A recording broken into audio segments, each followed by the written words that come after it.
Vladimir Putin menghadapi banyak masalah. Perangnya di Ukraina lebih lama dari dugaan, dan hampir semua negara barat kini menentangnya. Mari akui, usianya sudah sangat tua dan ia akan pergi sebelum Ukraina tumbang. Namun, dia tak pernah menyangka Prancis akan jadi masalah besar tanpa satu tembakan pun. Prancis menyerang titik terlemah Rusia, menjadi masalah besar bagi Putin dalam semalam, bahkan beberapa masalah. Prancis 2 kali memberi pukulan telak ke Rusia baru-baru ini. Cara kedua penting karena membantu Ukraina melakukan hal yang sangat dibutuhkan. Tonton terus untuk tahu lebih lanjut. Untuk serangan pertama, Prancis baru saja mengambil alih salah satu dari banyak kapal tanker bayangan yang membantu Rusia secara ilegal mengirimkan minyaknya ke seluruh dunia. British Broadcasting Corporation News melaporkan pada 2 Januari bahwa Prancis menyita kapal tanker armada bayangan Rusia di Laut Mediterania. Kapal Grinch disita karena terkena sanksi internasional dan diduga memakai bendera palsu, menurut Presiden Prancis Emmanuel Macron. Kami pastikan kapal ini bukan Jim Carrey dengan penyamaran rumit.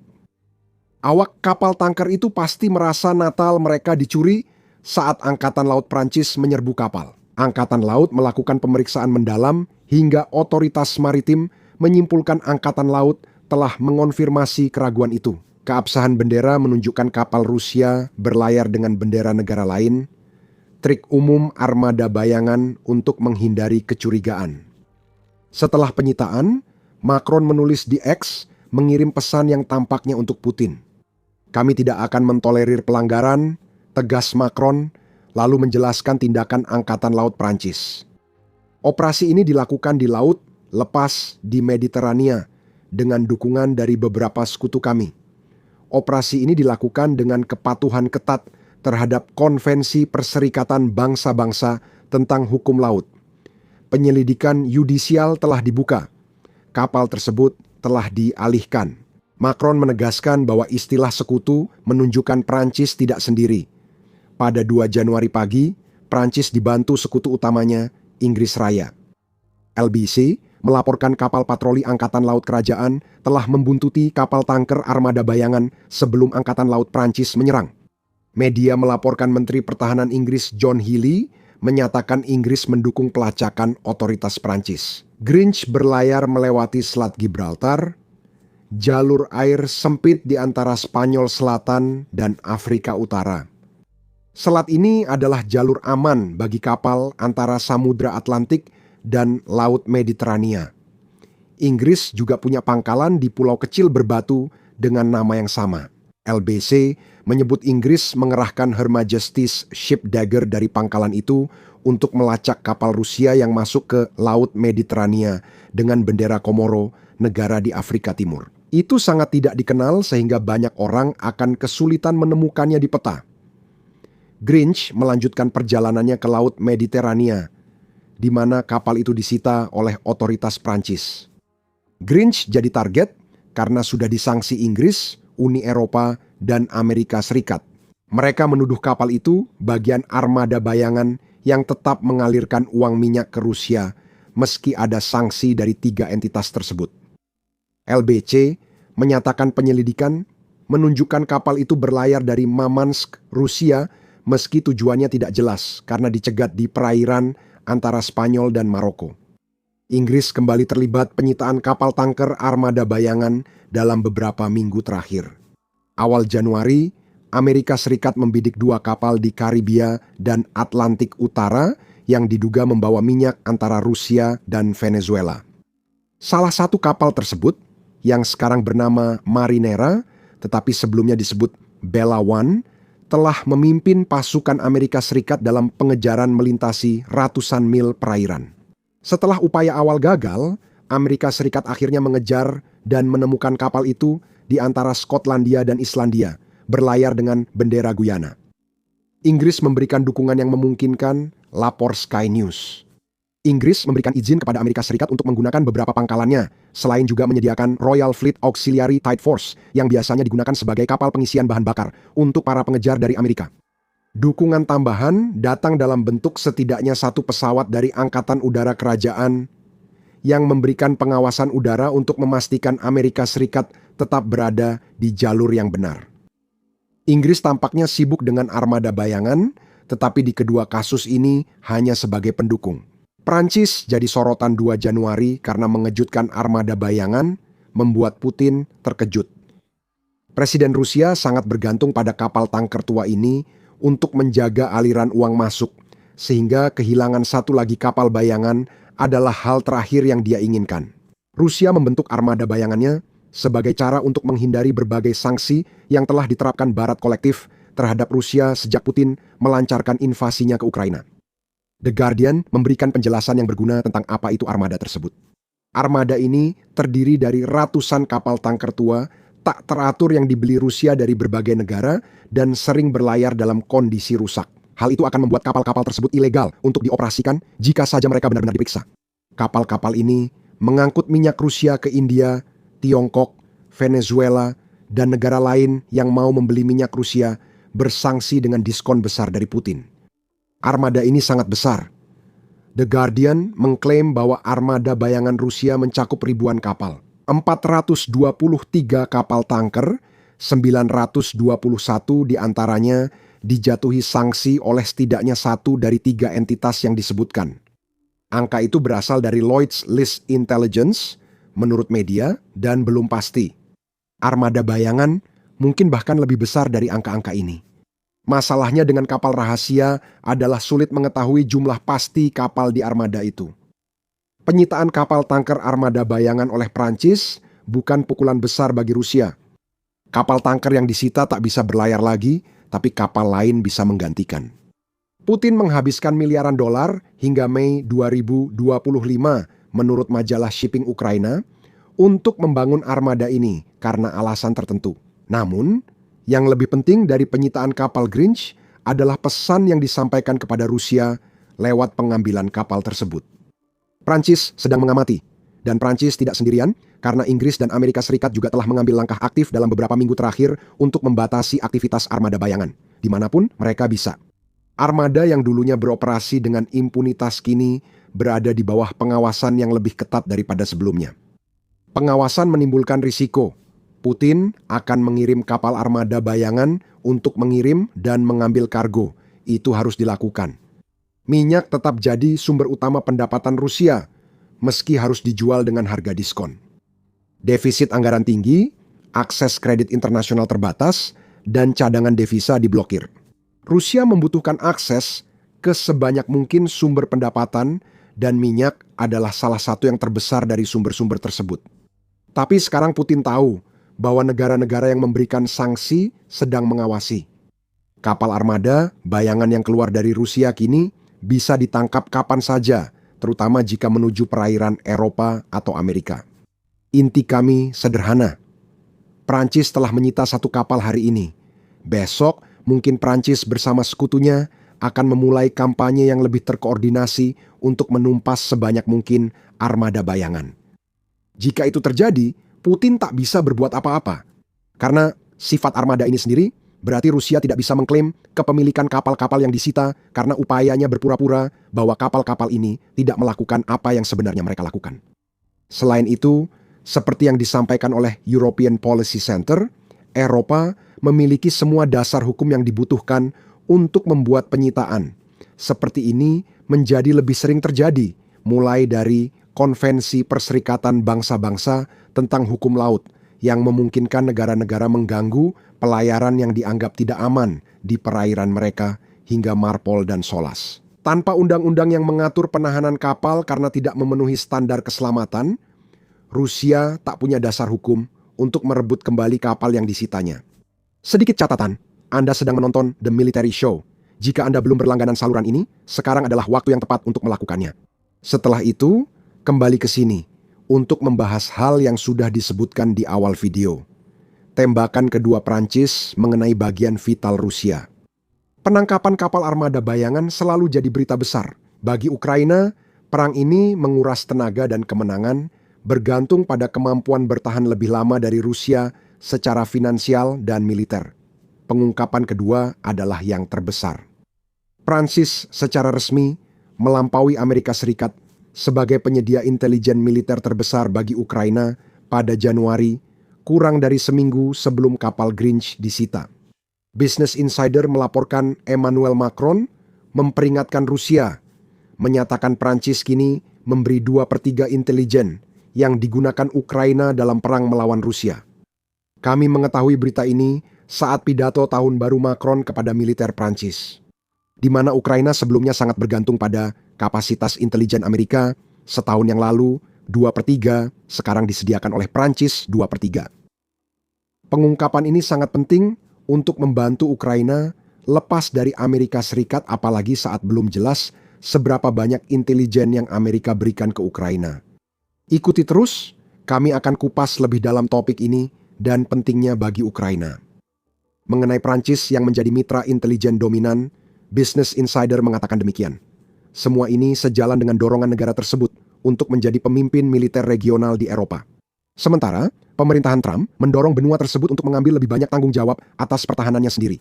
Dalam laporannya tentang komentar Macron, The Kiev Independent menjelaskan mengapa intelijen, apapun sumbernya, sangat penting bagi Ukraina. Setiap informasi yang didapat Ukraina sangat penting. Citra satelit terbaru dan berkualitas tinggi sangat penting. Jenis intelijen ini memberi Ukraina info tentang posisi pasukan Rusia hingga lokasi aset penting yang bisa diserang rudal atau drone. Intelijen ini melengkapi drone pengintai yang terus memindai wilayah Ukraina dari udara. Dan Anda paham maksudnya? Kita tidak tahu banyak tentang jenis intelijen yang diberikan Prancis kepada Ukraina.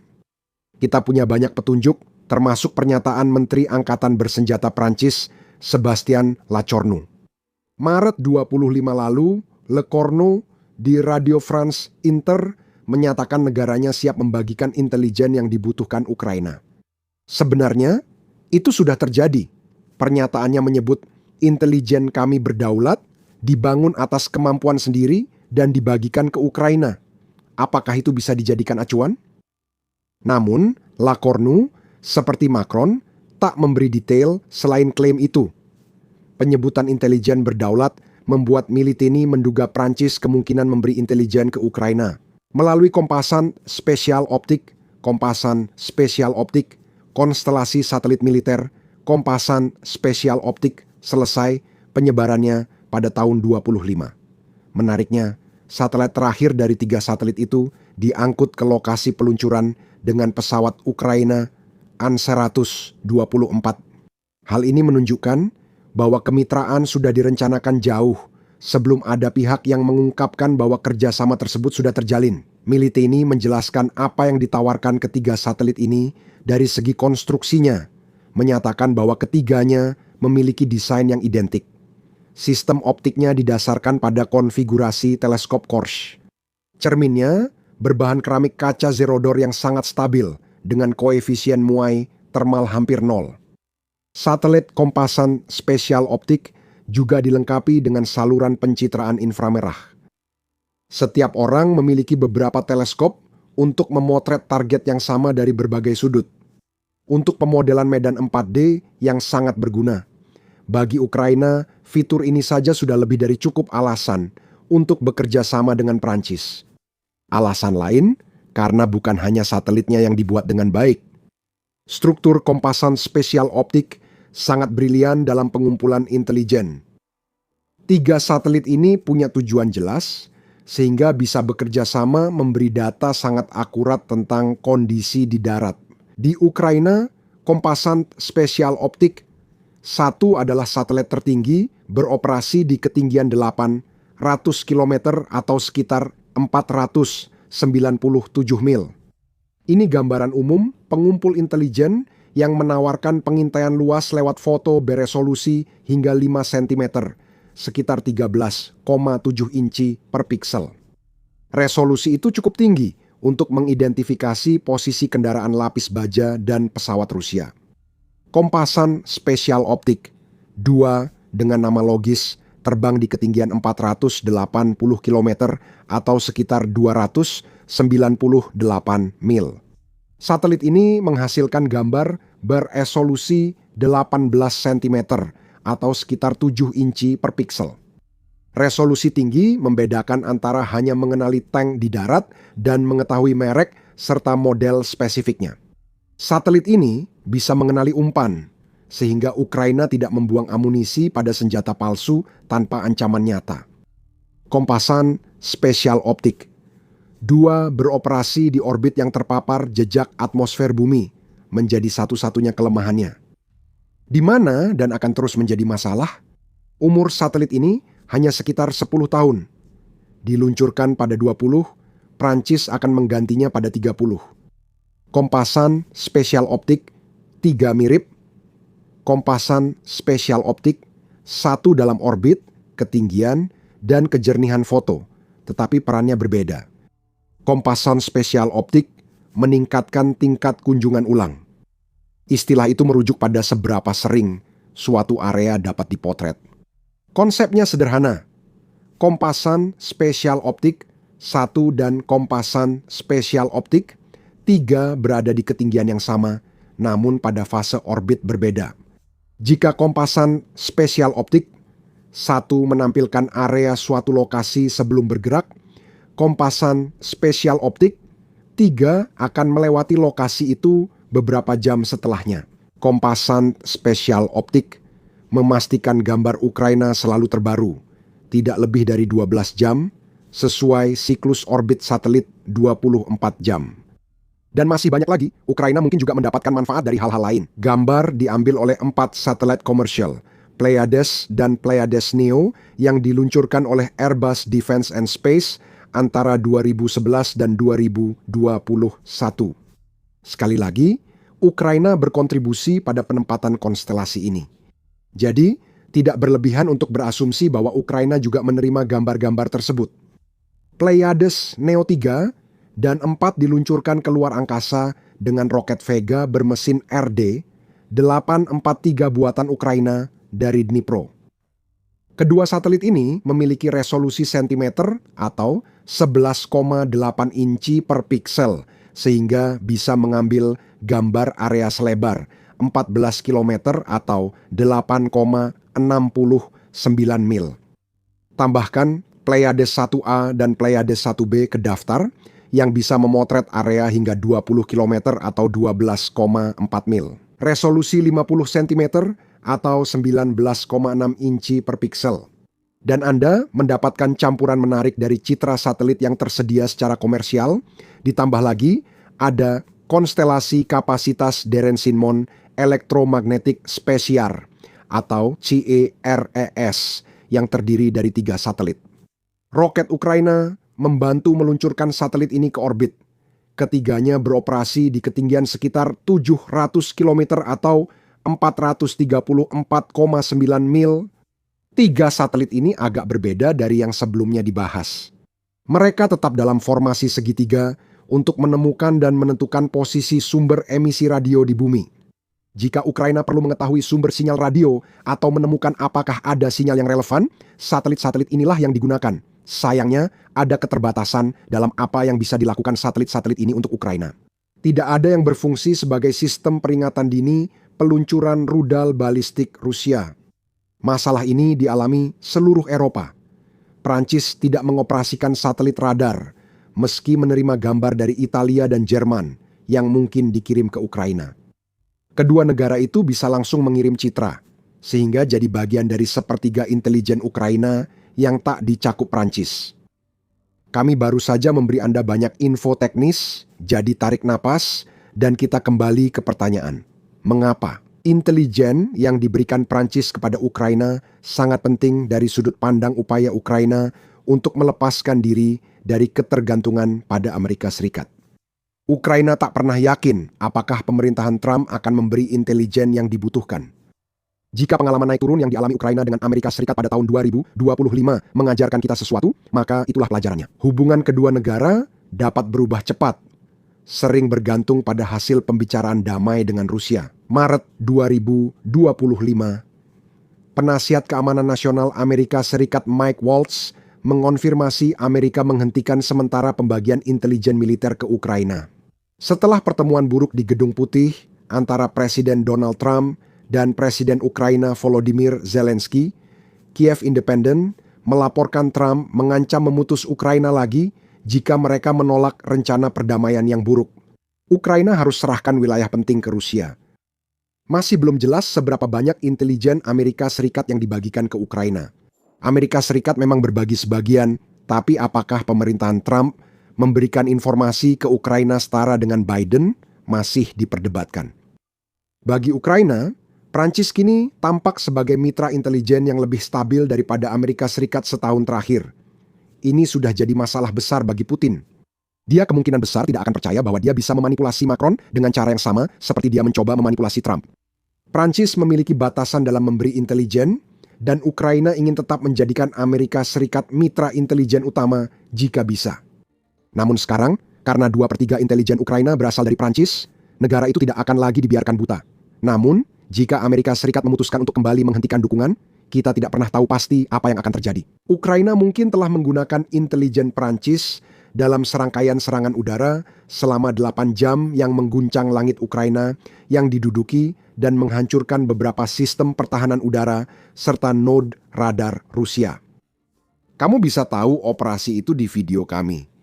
Jika kamu suka video ini, jangan lupa berlangganan The Military Show untuk update intelijen Ukraina terbaru. Terima kasih sudah menonton.